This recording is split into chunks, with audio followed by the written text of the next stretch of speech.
ठीक है, as per hour commitment हम लोग ने टाइम टेबल इशू कर दिया। Today is 19th September and your first prelim exam will begin on 7th November. 7th November as per the date issued by us earlier, 2 days before or some days before। ठीक है, अगर आप यहाँ से गिनोगे 20 तक एक राउंड फिगर पकड़ लो। इस महीने में कितना दिन है आपके पास? टेंटेटिवली 10 days, इट में भी 1 or 2 days एक्स्ट्रा। ठीक है, और अक्टूबर में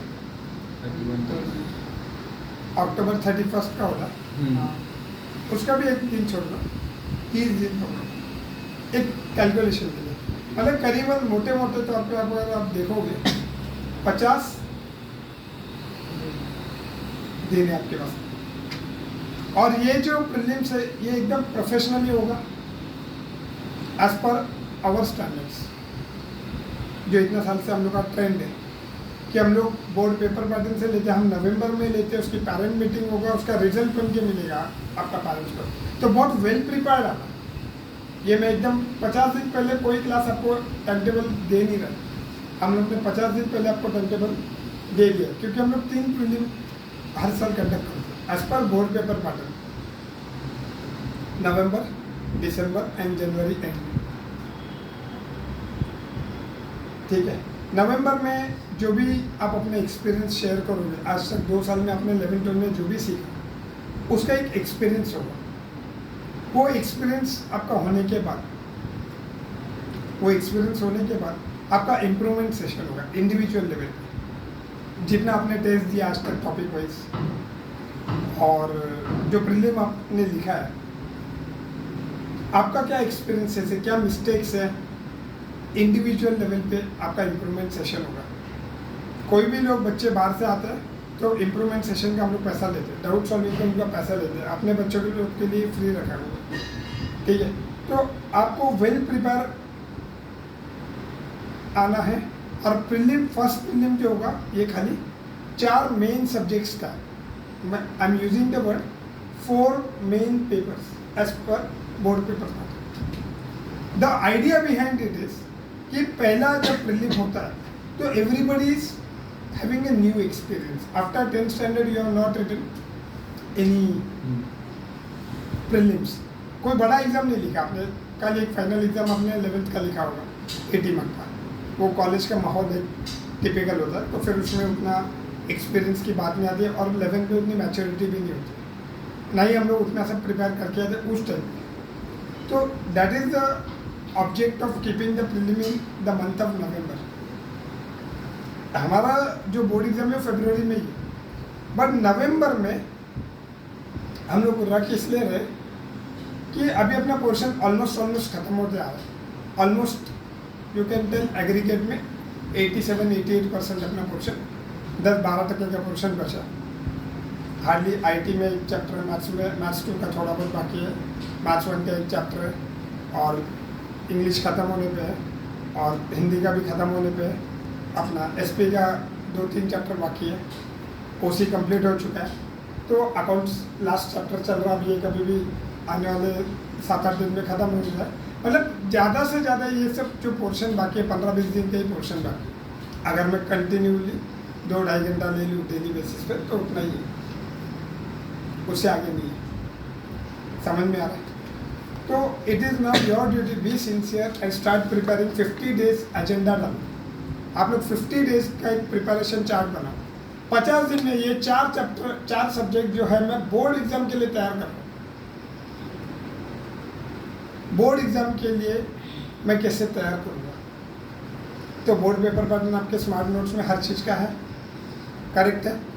आपको वेटेज ऑफ मार्क्स भी दिया हुआ है बिगिनिंग ऑफ द ईयर, आपको रिवीजन नोट्स भी इशू किया हुआ है। अभी और आगे हम लोग और ऑलरेडी 2 अकाउंट्स का रिवीजन ये दिया हुआ है, एक स्मार्ट नोट्स दिया हुआ है और एक अभी मैंने रिसेंटली लास्ट मंथ में दिया था।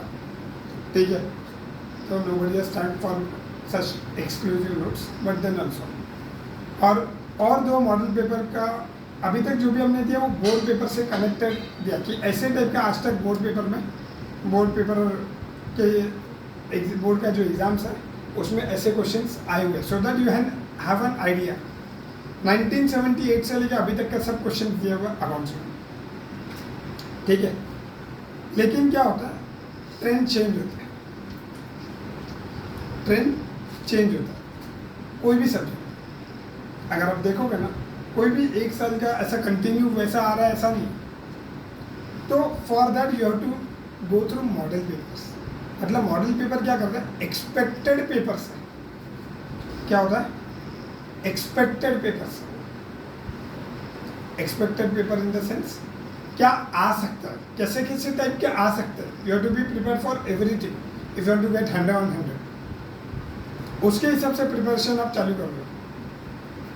समझ में आ रहा है? Is it clear? Is it clear? जो लेट आए थे उनके लिए भी काफ़ी कुछ रिवाइज किया हुआ है। तो पोर्शन का बहुत ज़्यादा बोलूँ तो 1 महीने का बाकी, बहुत ज़्यादा, मतलब एक्सट्रीम लेवल पे स्लो हो गया। 1 महीने का ये बाकी है, और हमारा उसके बाद भी 20 दिन बचा। और प्रायर इंटीमेट कर रहा हूँ आपको, ये जो चल रहा है वो ऑप्शनल टॉपिक्स है, आपके सामने ही है। जैसे इकोनॉमिक्स का एक टॉपिक है वो भी ऑप्शनल है, आईटी है, लास्ट चैप्टर बाकी है। ऐसा एकदम लास्ट का बोल सकते हैं, सारे ऑप्शनल टॉपिक ज़्यादा करके बाकी है। हार्डली मैथ्स का जो अपना है वो है 2-3 चैप्टर लास्ट का, मैथ्स 2 का। मैथ्स 1 तो ऑलमोस्ट आप ख़त्म कर चुके हो। अब अपने को डाउट सॉल्विंग, रिवीजन, इसके ऊपर ज़्यादा काम करना है। और ये तब पॉसिबल है जब आप सेल्फ स्टडी करके आ रहे हो और डेली बेसिस पे डाउट सॉल्विंग ले रहे हो। क्लास हमेशा अवेलेबल है आपके लिए, ठीक है। और बोर्ड पेपर पैटर्न के हिसाब से क्वेश्चन पेपर होगा, बोर्ड आंसर शीट पे होगा।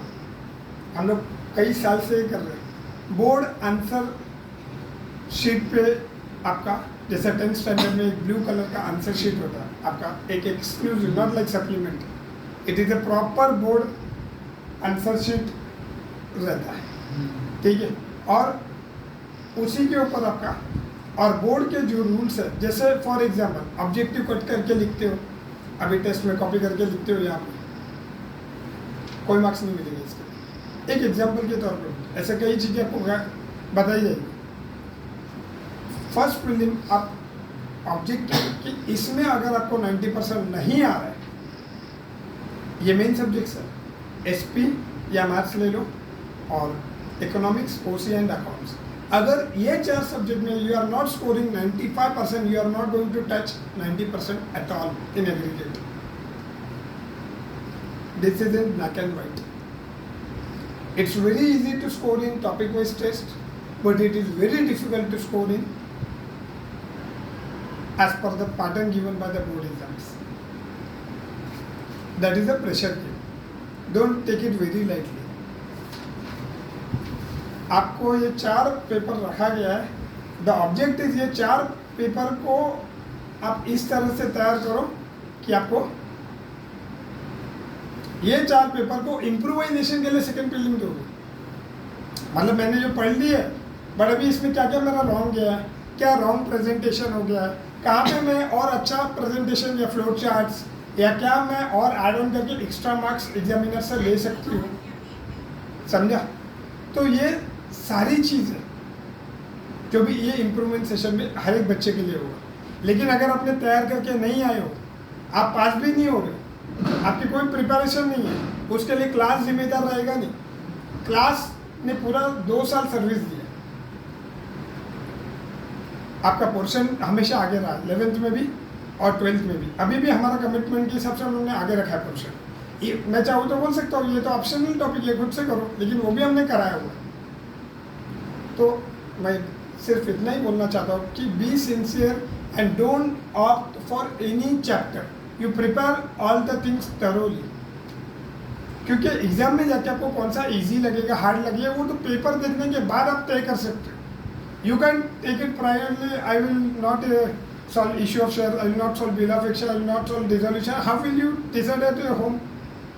वो तो पेपर अगर आप तैयार करके जो वो हार्ड आ गया, क्वेश्चन फिगर्स नहीं ठीक से बैठा, कैलकुलेशन नहीं हो, फिर क्या करोगे। That is why I have covered bill of action, so that everyone can go for 100 on 100. You have to solve all the chapters. बाद में उधर जाके आप इलेक्ट कर सकते हो टाइम मैनेजमेंट कैसे करना, क्या करना। तो वो फर्स्ट प्रीलिम के लिए आप अपना तैयारी करो, उसमें जो मिस्टेक्स होंगी, इम्प्रोवाइजेशन होगी, उसके लिए अलग से सेशंस होगा। उसके बाद गाइडेंस लेक्चर, टाइम मैनेजमेंट, ये सब आप सेकेंड प्रीलिम के पहले आपको एक्सपीरियंस आएगा। और आपको अलग से 2 मटेरियल मिलेगा, 2 मटेरियल हम लोग और रिवीजन का देने वाले हैं। और ऑलरेडी जो रिवीजन नोट्स अकाउंट्स का दिया है, मैं एक्सपेक्ट कर रहा हूँ आप लोग सॉल्व करना स्टार्ट कर दिया होगा। और फर्स्ट प्रीलिम में 4 आपका पेपर्स होगा, सेकेंड प्रीलिम में और थर्ड प्रीलिम में अकॉर्डिंगली ऑल सब्जेक्ट्स का होगा। मतलब 4 जो मेन सब्जेक्ट है वो थरोली तब तक प्रिपेयर। इसलिए मैंने टाइम टेबल भी, अगर आप देखोगे, मैंने काफ़ी प्रायोरिटी बेस पे टाइम टेबल बनाया। पहला मैंने मैथ्स और एसपी रखा है। अगर आप फॉर एग्जांपल 1 तारीख से भी पेपर के लिए तैयार कर लो, 6 दिन इनफ है आपका पढ़ के होने के बाद पूरा एसपी के लिए, पूरा in out with objective and everything तैयारी करने के लिए। आप आने से पहले एक कोड पेपर सॉल्व करके आओ, 1-2 जितना आपसे मैक्सिमम हो सकता है। उसके बाद आपको मैंने 7 तारीख के बाद मैथ्स 1 और मैथ्स 2 अलग अलग रखा है, so that you don't have any problem. ऐसा करना नहीं चाहिए, लेकिन मैंने किया है, so that you can try to give as much as possible. फिर एक्सक्यूज नहीं चाहिए, अरे ये तो पेपर साथ में था, ऐसा था वैसा, इसलिए मैंने अलग रखा है। फिर 11 तारीख को आगे का पेपर रखा है।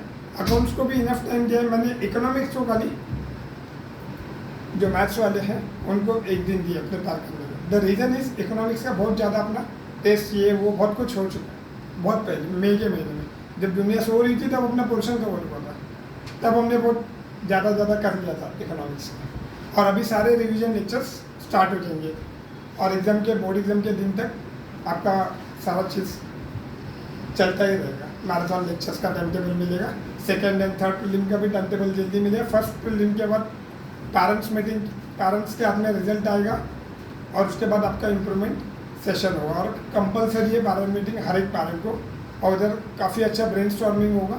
उसके बाद आपका इम्प्रूव होगा और मार्क्स जो भी, लेकिन एक पैरामीटर सेट कर लो कि मेरे को मिनिमम तो इतना आना ही चाहिए। तो क्योंकि इंग्लिश में लैंग्वेज है, हिंदी वाले हैं, उनका भी थोड़ा मार्क्स कम हो जाता है, तो डिस्काउंट होने वाला है। तो ये जो मेन है यहाँ पे अगर कम रहेगा, it will be very difficult to bounce back. इसके लिए मैं ये वीडियो बना रहा हूँ। पेरेंट्स और स्टूडेंट्स, ये दोनों, पेरेंट्स और स्टूडेंट्स, ये दोनों को पूरा इन डिटेल इन्फॉर्मेशन देना था। ये प्रीलिम्स का कल कोई पेरेंट्स नहीं बोलना चाहिए मुझे मालूम नहीं है, या स्टूडेंट्स नहीं बोलना चाहिए मुझे मालूम नहीं है। तो this is how our process will be up to February और मार्च, जो भी अपना बोर्ड एग्जाम है उस दिन तक क्लास चालू रहेगा। रिवीजन, डाउट सॉल्विंग और जो आप एक्सपेक्ट कर रहे हो, लेकिन उसके लिए आपको सेल्फ स्टडी बहुत ज़्यादा पढ़ाना पड़ेगा। अगर आप सेल्फ स्टडी नहीं पढ़ा रहे, you will be in very soon. Okay, thank you, bye bye.